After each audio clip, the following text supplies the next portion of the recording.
I am the tofu golem. Please enjoy the video.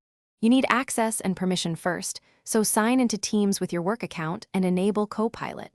Once done, join the meeting or start one and give Copilot permission to access transcripts and meeting content. Next, open the meeting chat and tap the Copilot icon to begin live note capture. Make sure to set the note preferences, what to summarize, action item format, and attendees to highlight, so the assistant captures the right level of detail from the start. You should guide Copilot proactively. Prompt it during the meeting with clear commands like summarize this topic, capture action items, or list decisions. Once you ask, Copilot will use transcript context and speaker labels. Make sure to reference timestamps or speaker names when precision matters. If a point needs clarification, ask Copilot to draft a question for the speaker.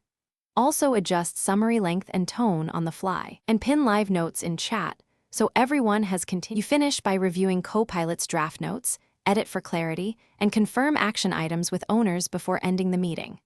Once approved, export the final notes to OneNote, Word, or PDF, and create follow-up tasks or reminders directly from the summary. If something is missing, make sure to rerun the transcript summary or upload the meeting recording for a re-summarize. For a common hiccup, if Copilot didn't capture speech well, check microphone permissions and retry with the recording to recover lost content.